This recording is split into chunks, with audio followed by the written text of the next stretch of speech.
Hello नमस्कार दोस्तों, SM लाइटी में आप सभी का स्वागत है। आज मैं इसी योजना के बारे में बताने जा रहा हूं जिससे आपको काफ़ी फायदा होगा। यदि आपके पास में बंजर भूमि व्यर्थ पड़ी हुई है जिसमें कृषि कार्य नहीं किया जा सकता, ऐसी भूमि से आप लाखों रुपए कमा सकते हो। तो देखिए वीडियो को पूरा। एम वीडियो में नए हो और ऐसे फायदेमंद वीडियो लगातार देखना चाहते हो तो वीडियो के नीचे लाल सब्सक्राइब को जल्दी से सब्सक्राइब कर दीजिए। वीडियो अच्छा लगे तो लाइक करना और शेयर करना। तो देखिए वीडियो ये, इसमें एक योजना सरकार के द्वारा चलाई जा रही है। इस योजना का नाम है सौर कृषि आजीविका योजना।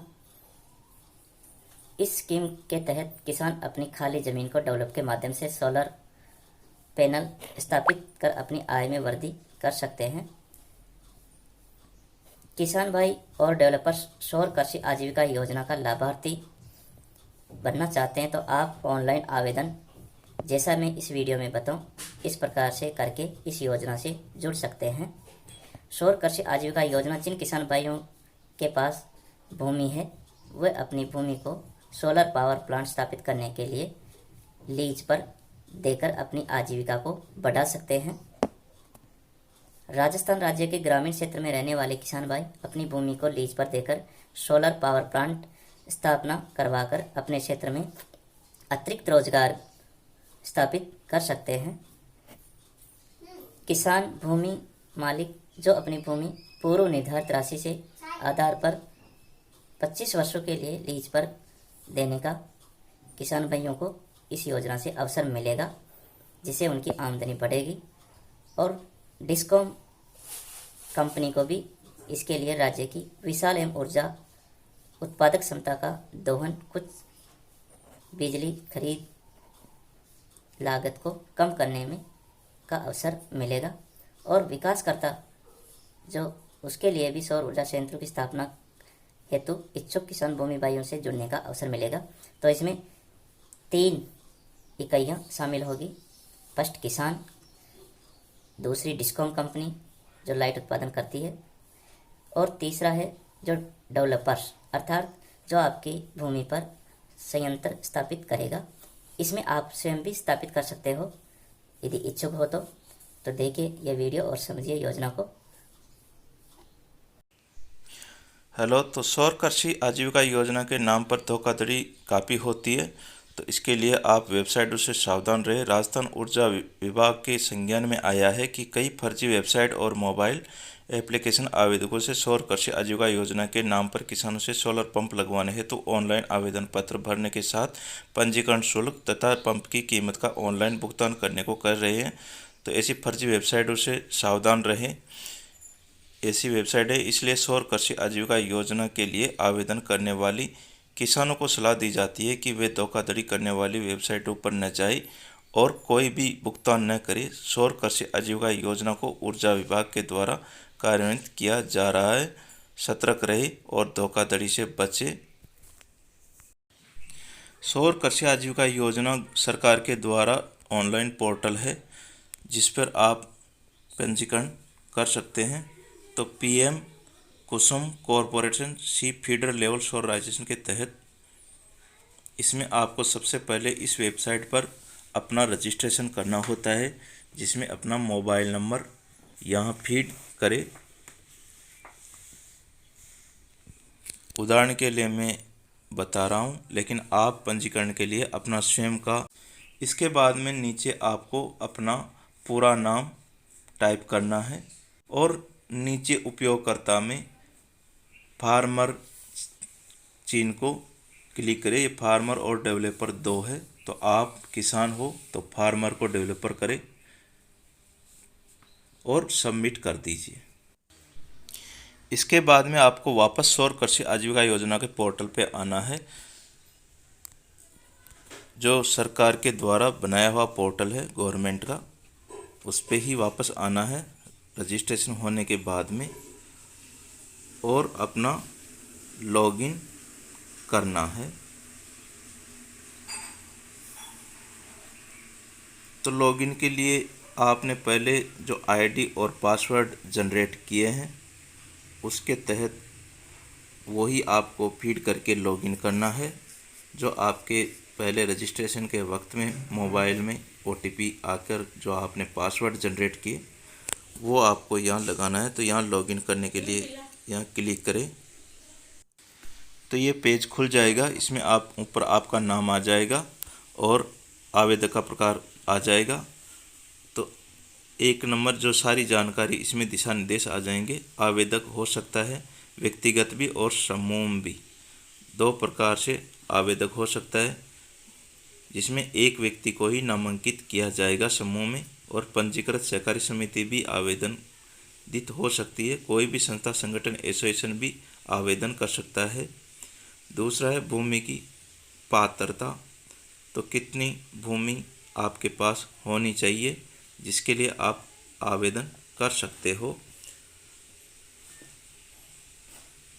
तो इसके लिए न्यूनतम भूमि 1 हेक्टेयर होनी चाहिए, इससे कम नहीं होनी चाहिए।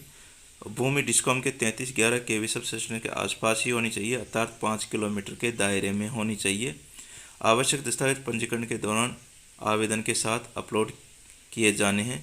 तो क्या क्या दस्तावेज आपको जब पंजीकरण करें उस वक्त अपलोड करने हैं ऑनलाइन, तो वो है जमाबंदी, भूमि स्वामित्व का प्रमाण पत्र है, आधार कार्ड पहचान प्रमाण पत्र है, बैंक रद्द चेक और पासबुक की कॉपी, खाता विवरण प्रमाण पत्र, अधिकृत पत्र, यदि कई किसानों के स्वामित्व वाली भूमि है तो वो उसका अधिकृत पत्र अपलोड करना है। आवेदक अधिकृत व्यक्ति की स्कैन की गई फोटो, आवेदक अधिकृत व्यक्ति के स्कैन किया हुआ हस्ताक्षर और प्रति आवेदन लागू पंजीकरण शुल्क 1000 रुपये का शुल्क जमा होगा, प्लस 18% GST अतिरिक्त देय है जो ऑनलाइन ही भुगतान करनी है। वो सभी किसान भाइयों को जो पंजीकरण कर रहे हैं उनको जमा करवानी है। लागू भूमि पट्टा रुपये प्रति हेक्टेयर हर 2 साल में 5% बढ़ाया जाएगा भूमि का किराया। पंजीकरण के समय भूमि प्रचलित DLC दर के प्रति हेक्टेयर 8 लाख तक यदि उसकी DLC दर है तो आपको सालाना 80,000 रुपये ज़मीन का किराया मिलेगा। 8 लाख से अधिक 12 लाख से कम है तो आपको 1,20,000 रुपये ज़मीन का किराया मिलेगा, जिससे आपकी आमदनी बढ़ेगी। 12 लाख से 20 लाख के बीच है तो 1,40,000 रुपये आपको 12 महीने के 1 वर्ष के किराया मिलेगा। और 20 लाख से अधिक DLC दर है तो आपकी ज़मीन का किराया आपको 1,60,000 रुपये सालाना मिलेगा, जो आपकी इनकम होगी। विकासकर्ता द्वारा भूमि पट्टा अनुबंध के निष्पादन के सोलर PV पावर प्लांट के चालू होने के बाद संबंधित डिस्कॉम के द्वारा सीधे भूमि का अधिकृत व्यक्ति को लागू भूमि पट्टा किराए का भुगतान की और समान राशि मासिक से वसूल की जा सकती है। डिस्कॉम द्वारा डेवलपर को देय ऊर्जा से वसूल की जाएगी। अपलोड किए जाने वाले सभी दस्तावेज PDF प्रारूप में होने चाहिए। केवल पोर्टल पर पंजीकृत भूमि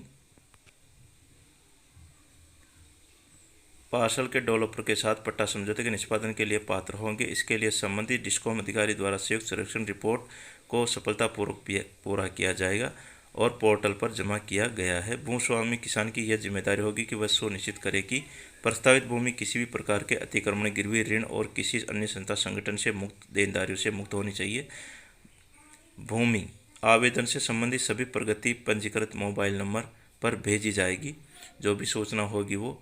अब आपका आवेदन अस्वीकार हो सकता है यदि आपकी ये कमियां हैं। एक, डिस्कॉम लीज एग्रीमेंट में एक पक्ष नहीं होगा और लीज देने हुए भुगतान से संबंधित केवल एक सुविधा के रूप में कार्य करेगी, यानी लीज राशि को वहन करने के लिए डेवलपर पर किसी भी परिस्थिति में डिस्कॉम एक पक्षीय नहीं होगा और या भूमि मालिक और किसान विकासकर्ता के बीच उत्पन्न होने वाले किसी भी नुकसान के लिए विवाद के लिए जिम्मेदारी तीनों की होगी। इस पोर्टल में भूमि स्वामी किसान का आवेदन मात्र से योजना के तहत भूमि के अधिग्रहण और या भूमि पट्टे के भुगतान की गारंटी नहीं है। GVNL के पास अपनाई गई पद्धति के आधार पर भूमि आवंटित करने का अधिकार सुरक्षित है और आवेदक भूस्वामी किसान या विकासकर्ता को इस संबंध में कोई अधिकार नहीं है।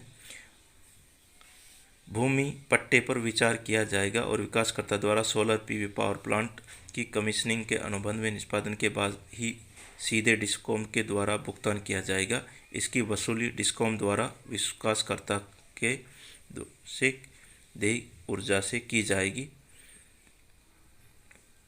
भूमि पट्टा अनुबंध के निष्पादन के बाद और जब तक विकासकर्ता द्वारा सौर पावर प्लांट पीवी बिजली संयंत्र चालू नहीं किया जाता है, तब तक विकासकर्ता भूमि मालिक किसान को पट्टे की राशि के भुगतान के लिए जिम्मेदार होगा। जब तक वो संयंत्र को चालू करके बिजली को डिस्कॉम को नहीं देगा, तब तक उस जमीन का किराया विकासकर्ता ही देगा।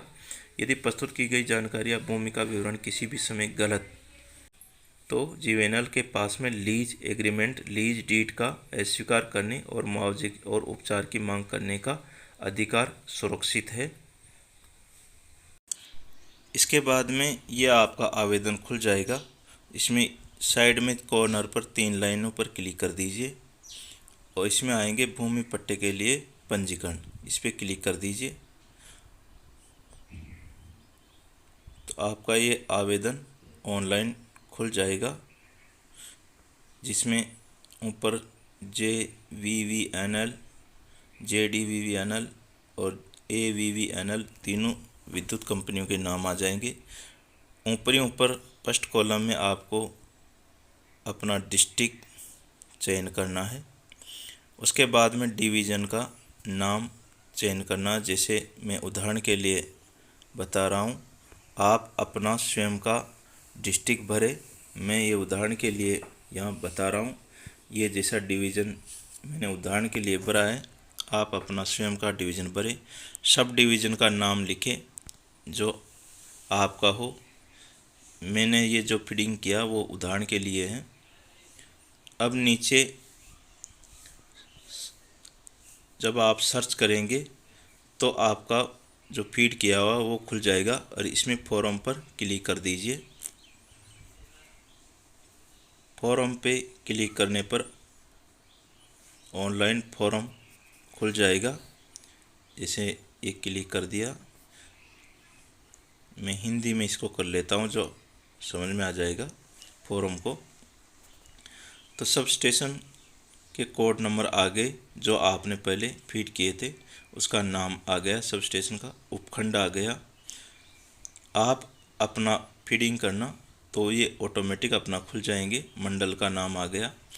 अब आवेदक का पूरा नाम, यहाँ पर आप अपना पूरा नाम टाइप करें।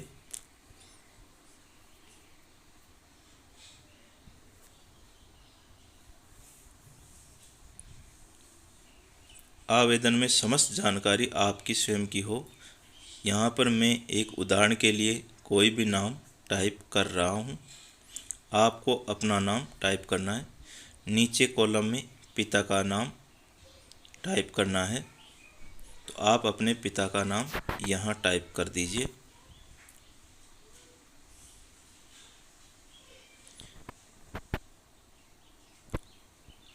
और तीसरा कॉलम में अपना आधार कार्ड के नंबर टाइप करना है। पत्राचार के लिए पता आपको यहाँ पर टाइप करना है। निकटतम मील का पत्र, जिले का नाम आपको टाइप करना है। तहसील का नाम टाइप करना है। ग्राम का नाम टाइप करना है। अपना पिन कोड यहाँ टाइप करना है। मोबाइल नंबर अपना यहाँ टाइप करना है। अपना व्हाट्सएप नंबर यहाँ टाइप करना है। समस्त जानकारी आपकी स्वयं की यहाँ टाइप करें। नीचे भूमि का विवरण लिखना है। हेक्टेयर में क्षेत्रफल न्यूनतम 1 हेक्टेयर है, कम से कम 1 हेक्टेयर ज़मीन आपके पास होनी चाहिए। जमाबंदी कचरा नंबर यहाँ पर टाइप करना है। ज़िले का नाम टाइप करना है। तहसील का नाम टाइप करना है। ग्राम का नाम टाइप करना है जहाँ पर आपकी ज़मीन है। पिन कोड वहाँ के ग्राम पंचायत का नाम और किलोमीटर सब स्टेशन से कितनी दूरी है, तो कम से ज़्यादा 5 किलोमीटर दूरी से ज़्यादा नहीं होनी चाहिए। बैंक खाते का विवरण यहाँ टाइप करना। बैंक खाता संख्या, खाता धारक का नाम, बैंक खाता IFSC कोड यहाँ टाइप करें। बैंक का नाम, ग्राम का नाम, MICR कोड, बैंक की शाखा का नाम। समस्त जानकारियाँ यहाँ अपनी फीड कर दे। उपक्रम स्वीकरण, उपक्रम मैं इस द्वारा वचन देता हूँ कि ये टाइप हुआ तक आएगा, जिसे आप अच्छी तरह से पढ़ लें। मेरे द्वारा कोई भ्रामक जानकारी प्रस्तुत नहीं की जाती। तो उपरोक्त जानकारी मेरी जानकारी के अनुसार सत्य है। आवेदक पूरी तरह से जिम्मेदार वहन करता है और इसके आवेदन को रद्द कर दिया जाता है। यदि ऐसा नहीं है तो अस्वीकरण। इस पोर्टल के आवेदन मात्र से पट्टे पर भूमि अधिग्रहण की गारंटी नहीं है। JVVNL के पास अपनाई गई पद्धति के आधार पर भूमि आवंटित करने का अधिकार सुरक्षित है और इस संबंध में आवेदक का कोई अधिकार नहीं है। अनुबंध से निष्पादन के बाद ही भूमि पट्टे पर विचार किया जाएगा। यदि प्रस्तुत की गई जानकारी या भूमि का विवरण किसी भी इसमें गलत पाया जाता है तो JVVNL के अनुबंध लीज डीड को रद्द करने का अधिकार सुरक्षित है और जैसा लागू हो मुआवजे उपचार की मांग करें। इन्हें आप सावधानी से पढ़ लीजिए और इस कॉलम पर राइट का क्लिक कर दीजिए। उपरोक्त जानकारी समझने के लिए मैंने पढ़ा है और इसे बिना किसी दबाव के स्वीकार करने को तैयार हूँ। अब आपको यहाँ पर अपनी जमाबंदी के जो दस्तावेज अपलोड करने हैं तो आपकी जमाबंदी यहाँ चूज फाइल करके अपलोड कर दीजिए और ये 500 KB के होनी चाहिए। इस पे ये अपलोड हो जाएगी। आधार कार्ड यहाँ अपलोड हो जाएगा। आपका आधार कार्ड को यहाँ अपलोड करना है। बैंक रद्द चेक और ये अथवा पासबुक, रद्द चेक होना चाहिए अथवा बैंक की पासबुक यहाँ अपलोड हो जाएगी। जैसे ये मैं क्लिक करके गैलरी में जैसे फ़ोटो आपको खींचना है पहले और यहाँ अपलोड कर देना है। अधिकृत पत्र जो आपको यदि समूह में है भूमि और उसका अधिकृत पत्र यहाँ अपलोड करना। आवेदक अधिकृत व्यक्ति का फ़ोटो यहाँ अपलोड करना। आवेदक अधिकृत व्यक्ति के स्कैन किए हुए हस्ताक्षर यहाँ अपलोड करने। समस्त अपलोड करने के बाद में पंजीकरण शुल्क 1000 रुपये प्लस 18% GST प्रति आवेदन शुल्क के बाद आवेदक को संचालित करने के लिए देय हैं। तो शुल्क के सफल भुगतान के बाद आवेदन की प्रक्रिया की जाएगी। तो ये भुगतान करो में क्लिक करें और भुगतान होते ही आपका आवेदन सफल हो जाएगा। धन्यवाद दोस्तों। वीडियो कैसा लगा लाइक करें, शेयर करें